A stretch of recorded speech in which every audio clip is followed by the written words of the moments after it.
Hello there, I'm Paul Ray from the official Teen Wolf Wiki, and today I'll uncover the deadliest, most destructive relationship in the entire Teen Wolf universe.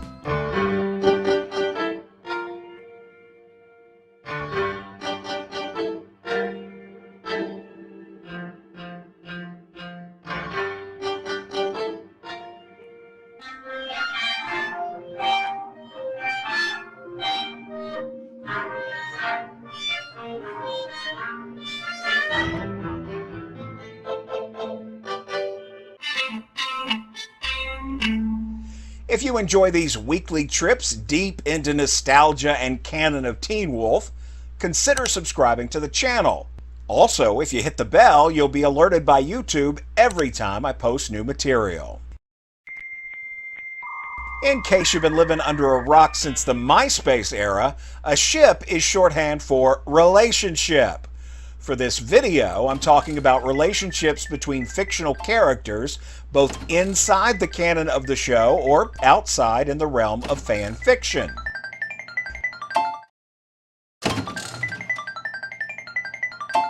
Teen Wolf has a bunch of ships.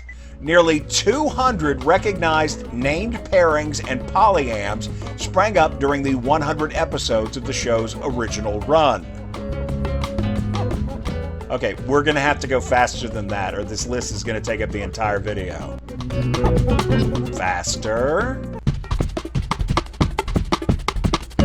Yeah, okay. While that is continuing, because y'all know if I leave somebody out, I'm just going to hear about it.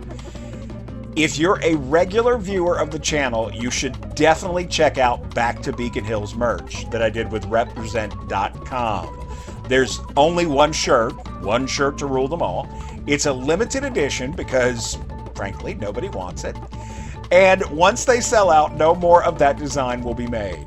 Link is above and in the description if you want to show your support for the channel beyond just subscribing, which is actually plenty, really. If you just subscribe, I'll be happy to. But if you want to, we have merch. I think we're getting close to the end now. I see a bunch of the polyam groupings there. Skittles. Okay, so with nearly 200 named and even more than that never made it into the zeitgeist, Teen Wolf built ships faster than the US Navy. And while a handful had real impact on the course of the show, only one was truly destructive to almost every living character.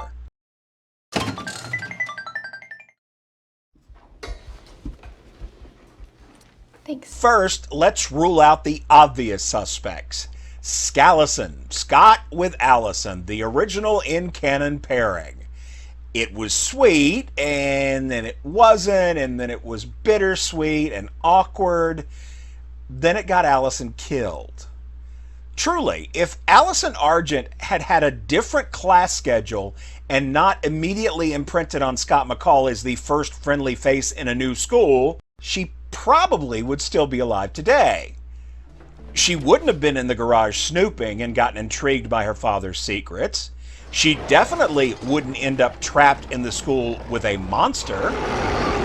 She could have avoided that whole path that started with a borrowed pencil and ended with an enchanted sword.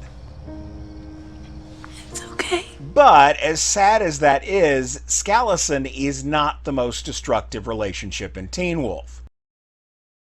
Hey, Jackson. Oh yeah, I tend to forget that Jackson and Lydia together predates the pilot, so they're technically the original Teen Wolf ship. I mean, it was dysfunctional and abusive, but it was the first. Don't expect me to come running every time you start screaming. In fact, resolving a bit of their dysfunction actually saved the day in season 2. Lydia really loved Jackson the whole time. He just didn't believe it or didn't believe he was worthy of love, and that messed with his werewolf transformation and created the Kanima. Seeing that love in Lydia saved him. So this pair is off the hook in our search for the most destructive. But, sometimes there's other things you wouldn't think would be a good combination end up turning out to be like a perfect combination. Lydia with styles, barely actually happened until the very end of the show. Their will they, won't they vibe certainly caused consternation and anger in the real world, but in universe, it played out mostly harmlessly. So no, the Stydia romance did not leave a path of death and destruction in its wake. I didn't stand back. You don't have to.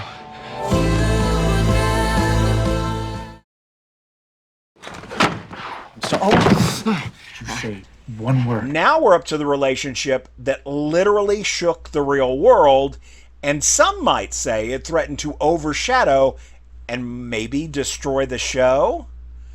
The deep love of Sterek and vocal demands for a fan service plotline that would see Styles and Derek become a couple on screen turned many Teen Wolf fans into acid-spewing critics. You know who you are. The fun of the early seasons, the banter, and the sarcasm versus sourwolf dynamic was the reason that ship sailed in the first place.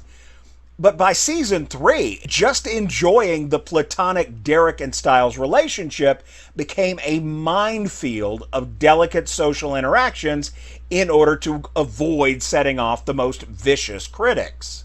But even with all the real-world angst and unpleasantness, Sterek did not cause death and destruction in-universe because it wasn't an in-universe thing. Along those same lines, Thiam is extra-canonical and didn't create any issues at all. In fact, the idea of Thiam, thinking of Theo and Liam as an old married couple, makes their interactions even funnier. You ripped my t-shirt. You broke my nose. Twice. I also have yet to personally experience any toxic fandom surrounding Thiam. Of course, there's still time. We got a whole new movie, so Thiam fans could eventually turn evil, but I hope cooler heads will prevail. Let's see, where was I? To be a really destructive and deadly relationship, it almost has to be canonical. You forgot all the research you did for that boy you like. I guess there's a case to be made that Kira hooking up with Scott led to a lot of trouble, but I think she would have been kidnapped by Doug Jones and taken to the power plant even if she never met Scott. One could argue that the Dread Doctors wouldn't have messed with her powers if she wasn't part of Scott's pack, but they still needed a juiced-up electrical kitsune to short out the security around Eichenhaus.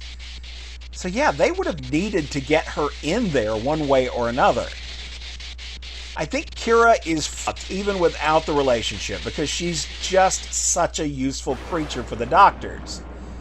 Also, it's not clear that Kira's presence in the pack, her relationship with Scott, created any deaths at all. I mean, yeah, the whole Ghost Riders getting stuck is due to her electrical discharges, but they didn't actually directly kill anybody.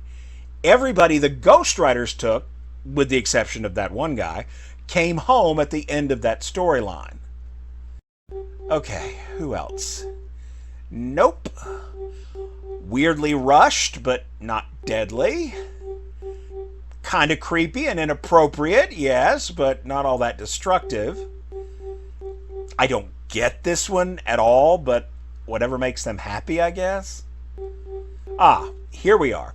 The most destructive and deadly relationship in all the Teen Wolf universe started 300 years ago when a French boy fell for another French boy who also happened to be a serial killer and later became a werewolf.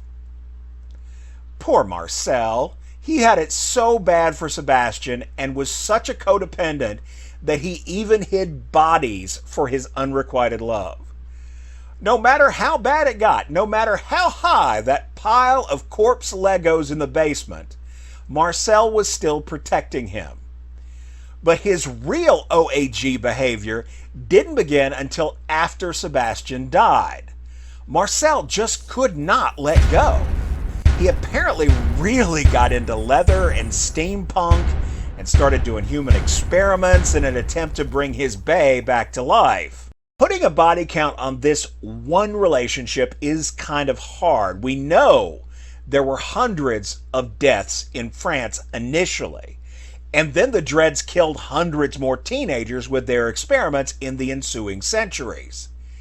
In addition to all the families who lost loved ones, this relationship specifically ruined Theo's life. Without Marcel and Sebastian, Theo might have been your run-of-the-mill sociopath.